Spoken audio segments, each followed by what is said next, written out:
오늘 말씀 제목 같이 읽어보겠습니다. 시작. 자녀에게 마땅히 가르칠 일. 예. 어떤 권사님께서 아침 예배, 새벽 예배 드리고 나서 저를 만나셨어요. 그리고 하신 말씀이 목사님. 왜요? 권사님 왜요? 그러니까 글쎄 우리 손주들이 이번 주 교회를 갔대네요. 하면서 막 기쁘게 웃으세요. 글쎄 교회를 갔대요. 그래서 원래 오면은 용돈 특별한 날이 아니면 명절 때는 많이 주지만 가끔씩 오면 이게 10,000원씩 주는 게 상례인데 너무너무 좋아서 야 누구야 할머니가 너무 좋다. 그러니까 내가 너에게 용돈을 원래 10,000원인데 10,000원 더 줄게.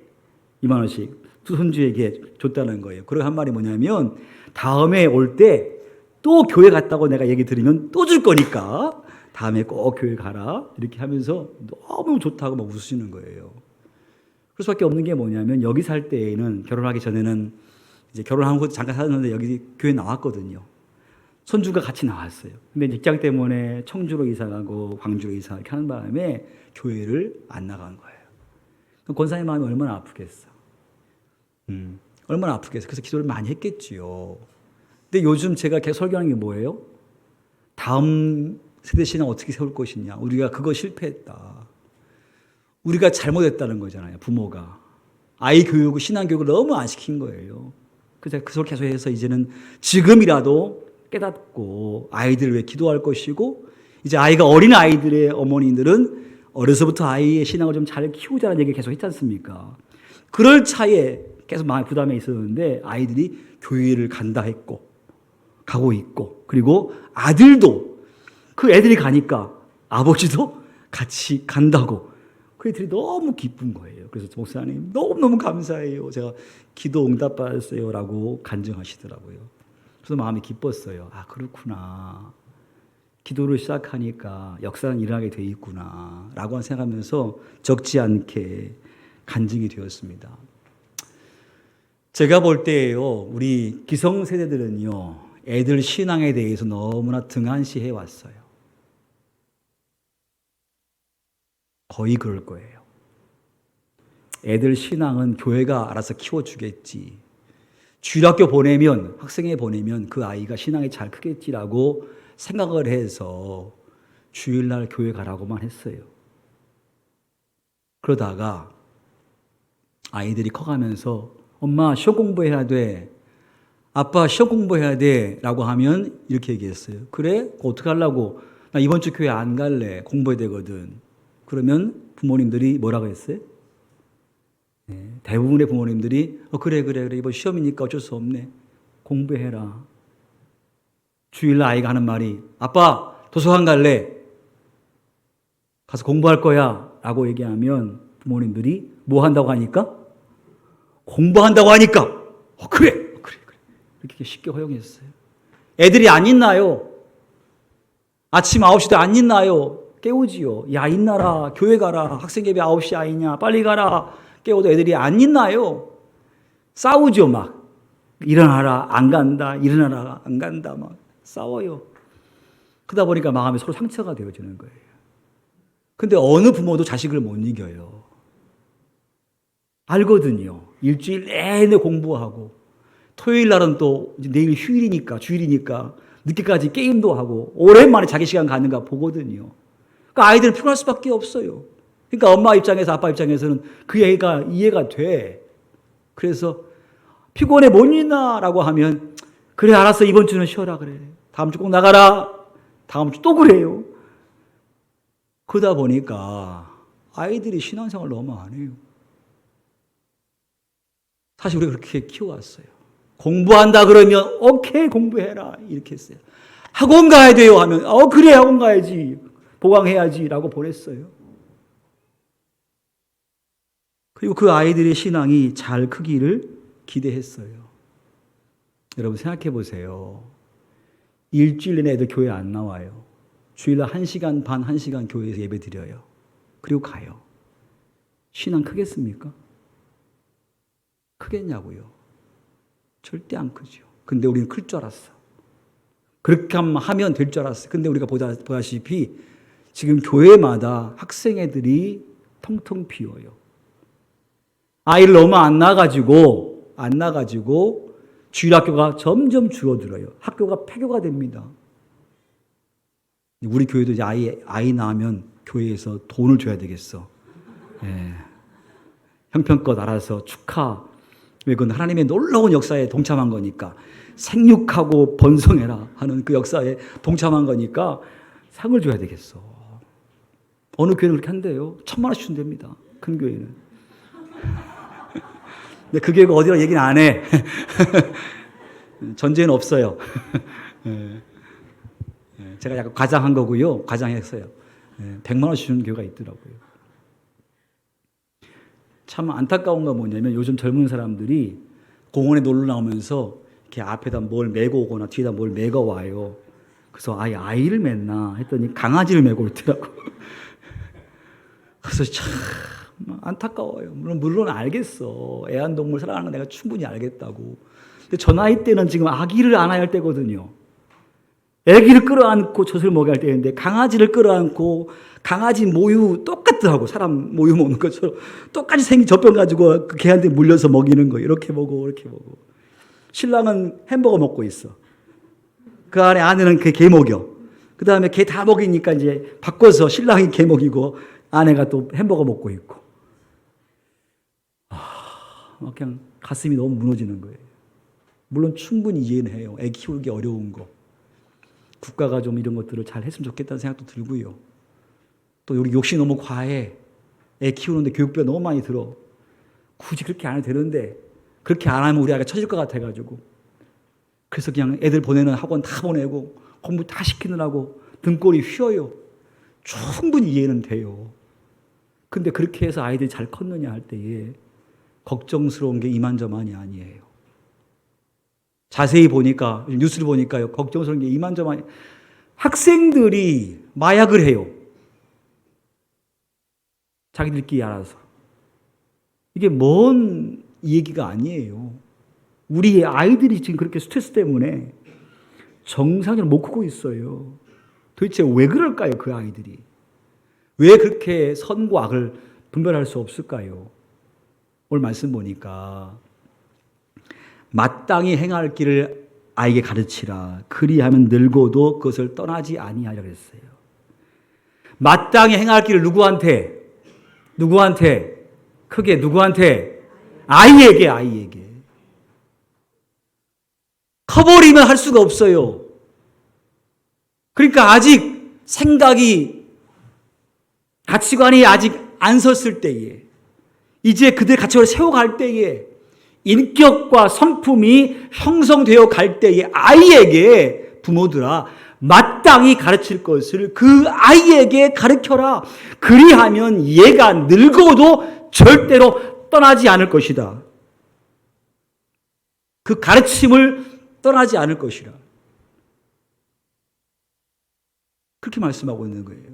그러면 잠언에서 말씀하고 있는 마땅히 가르칠 것은 뭐겠습니까, 여러분? 잠언의 결론은 그래요. 따라합시다. 여호와를 경외하는 것이 지혜의 근본이라. 잠언의 교훈이거든요. 다른 지혜가 아니고 여호와를 경외하는 지혜예요. 좋은 점수 받아가지고 공부 잘하는 애가 아니라 그 아이가 여호와를 경외하는 지혜를 갖게 부모들은 마땅히 그 아이를 가르치게 되어지면 그 아이는 늙었어도 절대 그것을 떠나지 않을 것이라 말씀하고 있잖아요.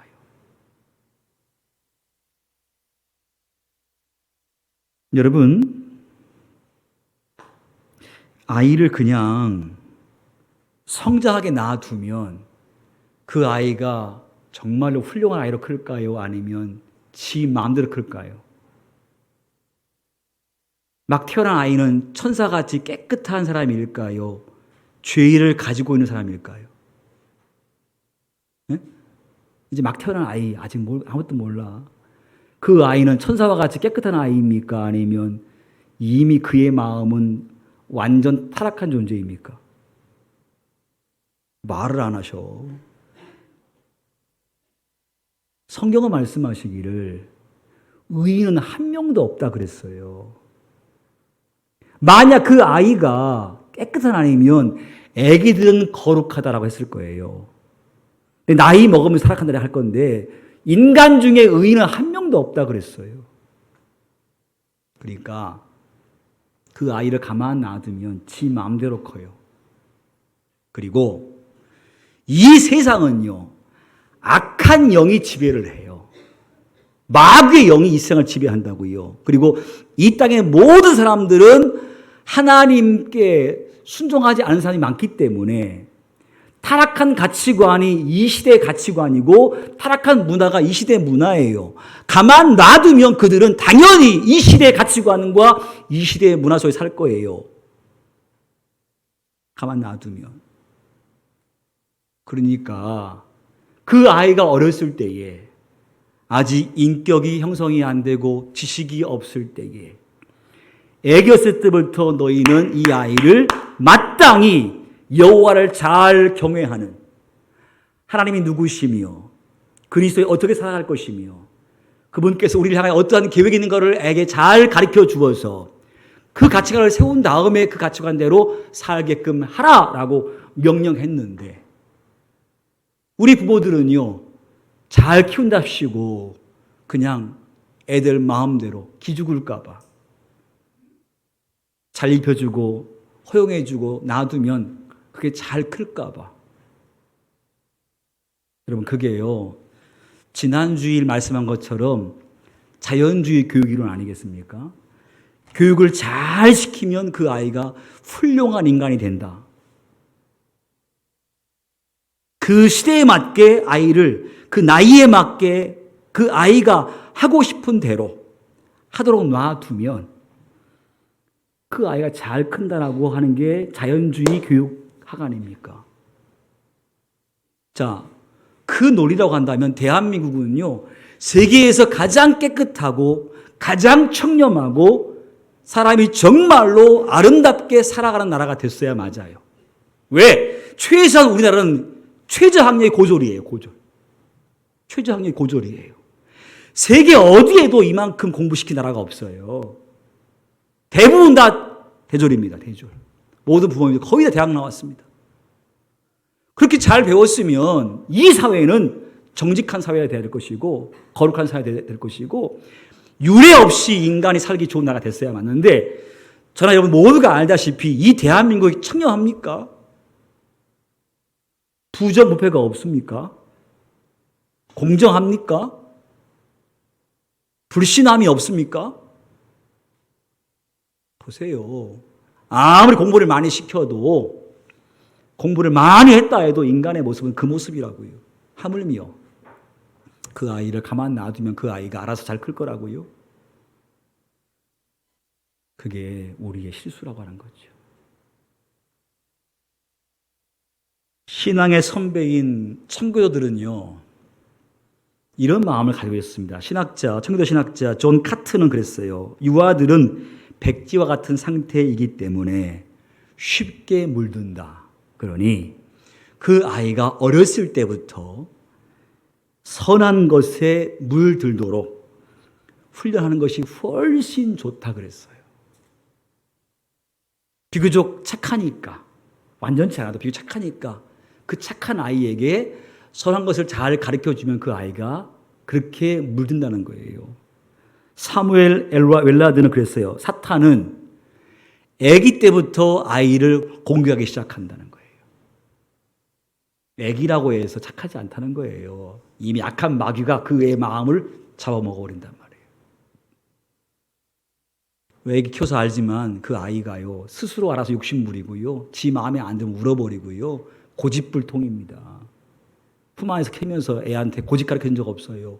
욕심 가르쳐준 적 없어요. 불순종 가르쳐준 적 없어요. 근데 지가 알아서 불순종하고 지가 알아서 욕하고 지가 알아서 악해져요. 왜? 그게 인간의 본성이거든요. 그래서 청교도는요 그 아이를 아기 때부터 가르치는 거예요. 6세가 될 때까지는 아이에게 옷을 입히는데 교회 갈 때마다 패트코트라는 옷을 입혀요. 지금 얘기하면 교복이죠. 교복. 단아하게 입혀요. 교회 갈 때는 말이야 이렇게 입고 가야 돼 하고 아이 가르치는 거예요. 6세가 넘으면 남자아이들은 어른처럼 옷을 입혀요. 정장한 옷을 입혀요. 교회 갈 때는 말이야 이렇게 정갈하게 깨끗하게 가야 되고, 여자아이에게는요 어른이 입는 정장 있지 않습니까? 불편한 옷 있지 않습니까? 마음대로 행동하기 어려운 옷을 입혀요. 교회 갈 때는 이렇게 정갈하게 입고 가야 돼 하고 습관과 태도를 가르쳐 주는 거예요. 여러분, 복장은요 그의 신앙이고 그의 인격이에요. 복장은 그의 신앙이고 그의 인격. 물론 동의 안 하실 분도 계실 거예요. 근데 보통적으로 마음이 그러하면 그의 행동이 그러해요. 마음이 그러하면 그의 삶도 그러해요. 마음이 그러하면 그의 태도도 그러해요. 내가 주 앞에 나올 때에 내가 정말 주님을 사랑하고 주 앞에 최고의 예배와 최고의 모습으로 예배하겠다는 마음 가지신 분은 아마 거기에 걸맞는 옷을 입고 올 거예요. 그러나 그냥 쉽게 생각한 사람은 쉽게 옷을 입고 올 거예요. 정죄하는 게 아니에요, 여러분들. 왜냐하면 그만큼 태도라고 하는 것이 복장이라는 것이 중요하기 때문에 그래요. 그것은 나의 마음이 어떠한 것을 이렇게 나타내주고 있는 거거든요. 시적절하게 옷을 입는 것은 그건 예의입니다. 덕입니다. 장례식장 갈 때에 정갈하게 색깔을 잘 구분해서 입고 가는 것은 그건 예의입니다. 그리고 그게 덕입니다. 때에 맞게, 장소에 맞게 입는 것은 그의 인격입니다. 그래서 청교들은 애들 교회 갈 때 그렇게 입혔어요. 어려서부터 그렇게 철저히 가르치는 거예요. 그들은요 이런 마음 갖고 있습니다. 부모가 아이가 영적인 성장과 축복을 누리는 데 관심이 있다고 한다면 그 아이를 믿음 안에 가르칠 것이다. 근데 그 아이에게 성공만을 요구한다면 부모는 그 아이의 발을 보지 아니하고 신만 보는 것과 같다 그랬어요. 부모가 아이 성공해야 돼, 출세해야 돼 여기에만 관심을 가진 것은 뭐냐면 그의 진짜 봐야 할 발은 보지 아니하고 겉으로 보이는 신발만 보는 것과 똑같다 얘기했습니다. 예일대학교 창시자인 고튼 매너는 그런 말을 했어요. 만약 당신이 자녀에 대한 관심이 현세에만 있다고 한다면, 성공과 부귀영화에만 관심을 둔다고 한다면 그 아이가 이 땅을 떠나는 그 시간에 그는 나중에 아무것도 얻지 못할 것이다. 부모가 이 시대와 더불어 미래에 대한 영원한 세계를 꿈꾸고 있다고 한다면 그 아이에게 무엇을 가르칠 것이냐. 근데 성공해라, 출세해라, 돈 많이 벌어라 하고만 가르친다 한다면 그 아이가 죽을 때에는 그의 영적인 세계를 어떻게 할 수 없다라고 교훈했습니다. 그래서 그들은 어려서부터 아이를 잘 가르친 거예요. 근데 우리는 너무나 소홀했어요. 교회가 다 알아서 해줄 것을 해야겠어요. 전사님이 고민이 많아요. 코로나 이후로 주일학교 학생회가 반쪽이 나버렸습니다. 어른 예배도 20% 이상이 교회에 안 나와요. 전화 교육자 전사님이나 이런 부분에 기도 고민이 많이 되어져요. 전사님 어떻게 학생들을 어떻게 해요? 잘 모여요? 토요일날 어떻게 스케줄 가질 수 없어요? 했더니 하는 말이, 목사님 제가 토요일날 함께 만나가지고 교제도 하고 밥도 먹고 놀기도 하고 또 성경 공부 시키려고 전화하거든요. 그러면요 애들이요 전화 안 받아요. 우리 때는요 전사님 전화 오고 그러면 너무 황송해서 그냥 전화 받고, 야 지금 저 교회 올래? 그 모양 바빠도 네 하고 왔거든요. 요즘 아이들은요 전사님 전화하고 목사님 전화해도 지 마음에 안 들면 어떻게 안 받아버려요. 스킵이에요 그냥. 그래서 참 목회하기가 힘들구나라는 생각을 하게 되죠. 통화가 돼서 얘들아 야 오늘 좀 교회 올래? 같이 밥 먹자 이렇게 얘기하면 우리 때는 밥 먹는다 그러면 너무너무 좋아가 달려왔거든요. 바빠요. 네. 바쁘대요. 자기 스케줄이 있어. 그 스케줄 때문에 절대로 교회 와서 같이 공부하고 교제하고 이거 안 한다는 거예요. 앉아가 게임을 하지. 일주일 못하는 게임을 하루 종일 하려고 막 작정을 하고 안 나온다는 거예요. 어떻게 하면 좋은지 모르겠어요. 어떻게 해도 안 돼요. 안 나오고 전화 안 받아버리는데 어떻게 하겠어요? 답답하죠. 그 얘기 하더라고요. 여러분, 지금 우리가 이 상태예요. 교회가 아이들 신앙 못 잡아줘요. 그 아이들이 교회의 가르침을 들으려고 하지 않아요. 어떡합니까, 여러분? 부모도 가만 놔둬버리고 교회도 손 쓰려고 해도 애들이 듣질 않는데. 그래서 가장 중요한 게 뭐냐, 우리가 놓친 게 뭐냐면요, 아이들 신앙교육을 부모가 안 시킨 거예요. 지난주 제가 들었지만 여러분, 이스라엘 들으라. 너희가 집에 있을 때나 누웠을 때나 앉아 있을 때나 길을 갈 때나 그 아이에게 말씀을 가르치라 그랬어요. 하나님을 사랑하되 마음과 뜻과 힘을 다하여 사랑할 수 있도록 그 아이를 가르치고 그 말씀을 그들의 손목에 메어주고 그들의 미간에 붙여주어서 들어가도 나가도 늘 하나님 말씀이 그들을 지배하도록 부모들아 가르쳐야 했거든요. 그게 부모가 해야 할 일이에요. 부모가 해야 할 일인데 지금까지 한국교회 부모님들은 그걸 교회가 할 줄 알았어요. 근데 교회는 그렇게 못하잖아요. 그걸 놓쳐버린 거예요. 사실 교회는 그런 거예요. 부모가 일주일 내내 교육시킨 아이를 교회로 데리고 와서 다시 그들이 그 신앙생활 잘할 수 있도록 또 도와주는 거죠. 가이드라인을 제시하고 큰 울타리를 낼 수 있으나 하나하나 붙잡고 신앙을 이끌어갈 수는 없어요. 왜? 삶의 반경이 다르니까. 근데 우리는 그걸 교회가 해줄 줄 알았어요. 근데 못합니다. 청교들은요, 그것을 교회가 했어요. 그 부모가 했어요. 유대주의자에게도 마찬가지예요. 부모가 지금 하고 있어요, 그 일을.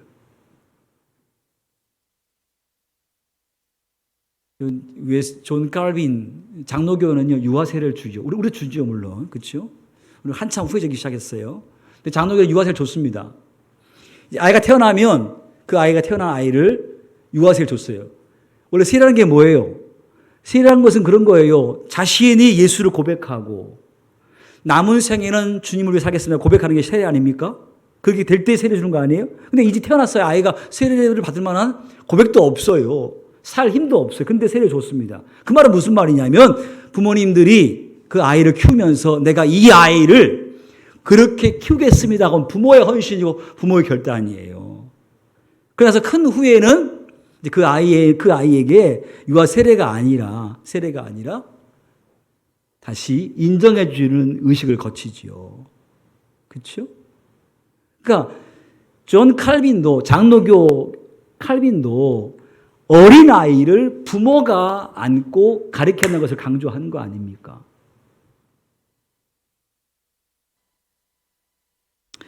우리가 어떻게 하면 이미 다 커버리는 아이를 위해서 어떻게 할 수 있을까? 대부분 보면 이제 다 아이가 컸거나 이제 어리면 초등학생들이거나 막 태어난 아이도 있어요. 너무 희망적입니다. 우리 교회 올해 3명이 태어났으니까 너무너무 기쁘고 감사해요. 개척할 때에는 저 뒤 유아실에 애들이 막 빠글빠글 했었습니다. 다 커가지고 이제 고등학생이 되고 대학생이 돼가지고 오랜만에 아이가 태어나니까 너무너무 좋고 저는 아이를 보면 보물 보는 것 같아요. 보물을. 야, 0.7명 중에 하나가 네가. 너무너무 귀한 거 있죠. 그래서 참 우리가 어떻게 하면 이제 다 커버린 내 아들 장가가 버렸고 또 대학생이 돼버렸고 내 말해도 듣지도 않은 그 아이를 어떻게 할 것인가라고는 근심이 있으나 우리가 최소한 부모로서 신앙의 부모로서 그 아이를 위해서 정말로 기도하고 권고하고 듣든 안 듣든 간에 야 교회 다녀라 교회 같이 가자 하고 기도하는 부모의 권고를 듣게 하고 그렇게 하다 보게 되면 기도하고 권고하게 되면 자식도 때가 되어지면 또 주께서 역사하심을 통하여서 언젠가 교회에 나오지 않겠어요? 근데 그것마저 우리가 안 해버리면 과연 나는 천국에 대한 것을 믿고 있나? 영원한 세계에 대해서 믿고 있나? 그냥 이 땅에 성공하면 최고야. 혹시 거기서 끝나버린 신앙이 아닌가라고 우리가 의문을 가질 수밖에 없어요. 어떻게 하면 우리가 내 아이를 신앙 안에 키울 수 있을까? 다음에 아기를 하나 낳으셔가지고 낳을 분 별로 안 계신데 그 중요한 건 뭐냐면 따라 신앙에도 조기 교육이 있습니다. 뭐가 있다고요? 여러분 아이들 태어나면 조기 교육 시키시죠? 그렇죠? 아주 열심히 해요. 통계를 보니까 지금 대단히 어려운 시기 아닙니까, 여러분? 한국 경제가 너무 어렵다 그래요. 사업하시는 분도 아실 것이고 기업하시는 분도 아실 건데요. 너무 어렵답니다. 근데 이 어려운 지경에도 교육비는 계속 증가합니다. 교육비는 계속 증가합니다. 등골이 휘어도 아이를 가르치는 게 한국 어머니들이니까, 아버지들이니까요. 세상의 일은 그렇게 잘 가르쳐요. 조기교육을 시킵니다. 그래서 아이들이 초등학교부터 국어보다 영어를 잘해. 영어를 막. 유창하게 하더라고요.